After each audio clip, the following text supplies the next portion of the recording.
Hi, I'm Tim Rubble, and welcome to another episode of Adventure Athlete.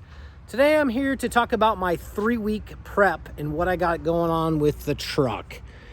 So one of the reasons I wanted a truck like this is it had something called CTIS, Central Tire Inflation System, meaning that through the controller you can inflate and deflate these tires going down the road. Several different settings for them. We'll walk over here and we'll see what my old controller looks like. And this one never worked when I received the truck. So on it, it has a highway mode, a cross-country mode, sand mode, an emergency mode, and a run flat. So we'll talk about that a little bit. So highway mode on this new controller I got, which is off of a MRAP. It's still a Spicer unit. It plumbed right in. I got it off of eBay. Did a little research. And what was going on with my controller is I had 5 solid lights. So I'll jump up here in the truck and look at that pretty new controller. So I had 5 solid lights across here, and in the manual, 78-page Spicer manual, there's nothing that covered 5 solid lights. There's 5 blinking lights, 2 blinking lights, 2 solid lights, but nothing that covered that. So I took a chance and ordered this off of eBay. I think it was like $7.85 plus some money for shipping, and ended up getting something that pumps the tires up to 80 PSI. That would be highway mode, and for me that's perfect on this. If you look at the profile of the tires, it's really well. So how this system works, we'll see if we can do this and talk over. Let's turn that fan off. So when you start it up, the truck starts to build air. Now I just pulled this out, so we've already had air. So it takes care of the brakes first. Usually the cab comes forward because I got the air ride working. This was pretty much the only thing that I did not have working on the truck. So when you start it up, it's searching right now to make sure that we have 80 PSI. And right there, it did its check. We got 80 PSI on all the tires. So going down the road, if you wanted to go to cross country, you do that and that'll deflate from 80 PSI down to, I think, 60 with this controller. And then sand will take it down to about 40. And then emergency is like when you're totally getting stuck and you need the tires to be the lowest that they can be to get out of that situation. That's what you use emergency for. And then run flat is like if you took a bullet hole or a big puncture to a tire, it's going to divert all of the air into that tire. I thought this was probably one of the coolest things about this truck, was the ability to be able to inflate and deflate throughout, going down a road or going on a trip. So we'll come outside, see if I can climb down here without breaking my neck first. All right. So we have the wheel valves down here, and there's a diaphragm there, and this would be the valve stem. And so that inflates through here, down and through the valve, and deflates also, utilizing that system. There's more to it than that with some different valves and stuff down by the air tank. But for the most part, the CTIS seems like the controller runs a lot of things. And there's a pressure valve that's underneath the dash. Then I bought one because I watched another video that's 150 PSI, but that wasn't required. Now mine was a wrecker, so it already ran higher pressures. But once again, that was a controller that was set up for an MRAP. So far, so good. I've driven it around the block, and everything seems to be really doing really well on it. So talk about more prep. Basically, I am down to 3 weeks to figure out how to get my 450 in here. What else do I need to add? I feel like there's one more thing. I will be adding my paramotor after I get back from this trip. So I got to work on packaging back here, and I got to get rid of some of the stuff that I'm not using, some of the stuff that I am using. That's a stand-up paddleboard. That needs to go down in the lower bin. Figure out where I'm going to put my first aid kit. But I got to get my 450 in here. my mountain bike and this trials bike. That's supposed to be part of the setup of this this truck. So for some of that prep is I'm going to be getting rid of some things that I don't need to haul down the road with me. And today's test is going to be, I'm going to wire in these clearance lights. I already have the wires already run down and ready to go. And then I got corner blinkers set up. Since my tires are so far out, I wanted to do some corner blinkers. So I'm going to get that wired in. A new addition up here is the ARB awning. Have that set up so on days like this exactly, take the awning out and cover this area back here to keep the heat off of the ramp and to keep things from pushing inside. Another thing that I found, some of you may know that's followed me for a while, I come off of off-road racing, and my go-to shock is either a King or a Fox. I found these Fox shocks discounted on eBay.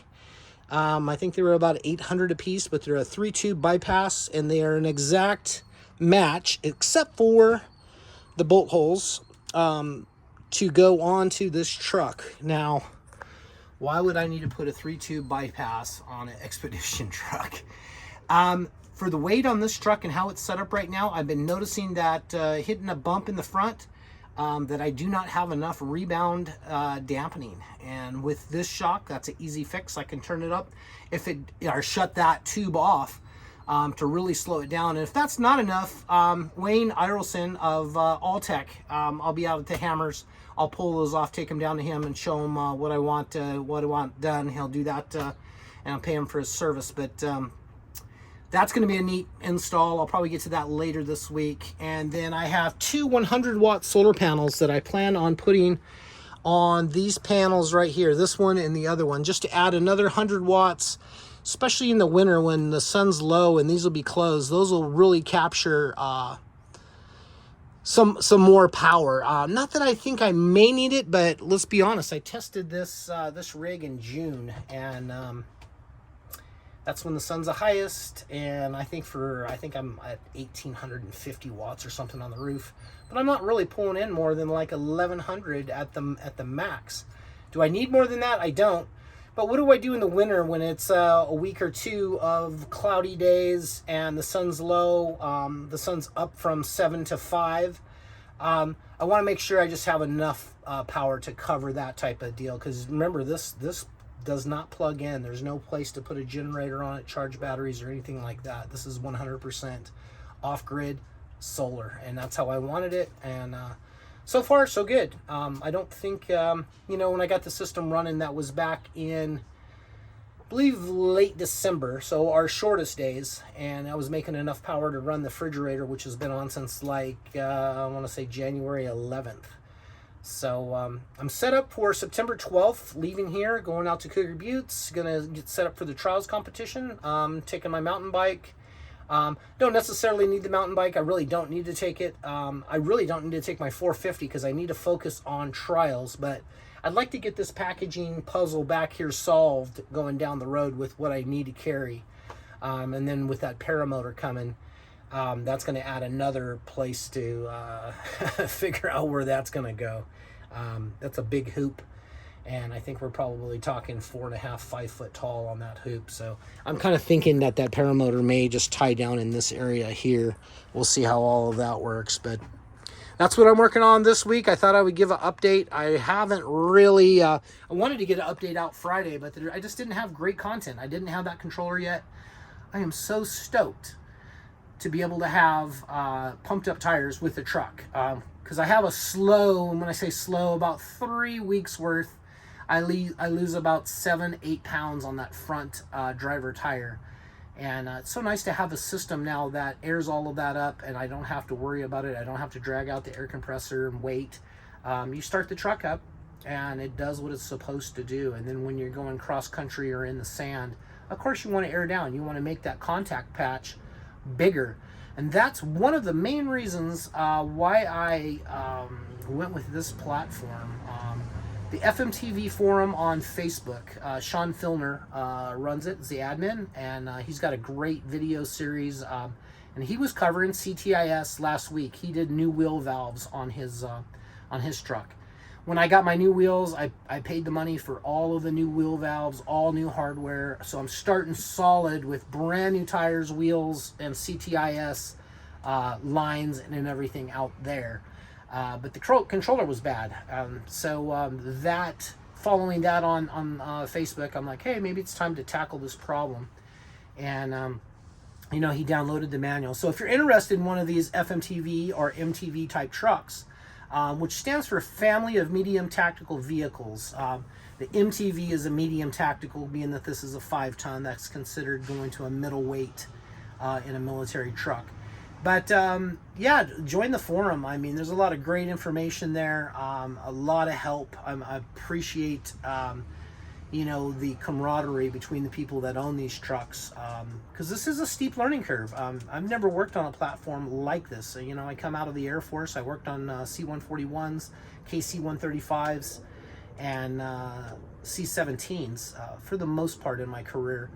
And this truck is a lot like those. The technical manuals are set up a little bit that way. I find that they're pretty long and boring, and if I can find a PDF to go through and find something quick and cheat, Google is your friend on one of these trucks. So far I've found some answers, and I've relied on Sean. Thank you so much, Sean, for answering a lot of my questions, and I've given him credit several times in these videos, but thank you, Sean, for kind of pushing me towards this platform. I'm super happy with this platform, and I would do this build again.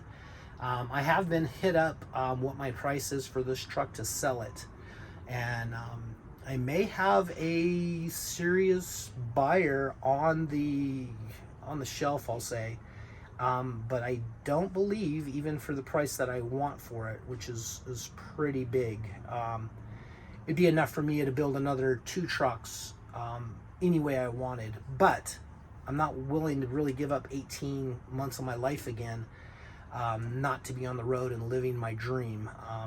Kind of this platform really works well for going out and staging out of. So we'll see what comes up. Still starting on the Humvee project, and that's going to be more of a 4-wheel drive, go down the road and camp night after night after night, probably set up for about 5 to 12 days, we'll say. But that's going to be a neat project. But that's just keeping me busy when I'm not working on this or not out playing. As you know, I'm leaving full-time on the road around the 15th of January. We'll see where that works out. Looks like I'm going to be a lot of littler trips. Like this is a 2-week trip coming up, and then I got a 3-week trip coming after that, and then a month trip after that, which takes me to basically the holidays, and then starting my full-time tour. So I'll be learning how to run the drone and upload the footage from that. GoPros, of course. I got a really neat setup. I just got to kind of learn how to use all of that stuff again and make it into great content for you guys. So stay tuned. That's going to be it for now. Once again, I appreciate each and every one of you guys for watching the videos and staying with the updates, and hit me up on comments. If you haven't liked and subscribed, please do. I appreciate each and every one of you. Thank you guys so much for watching. I'm Tim Roble, and I'll catch you here next time.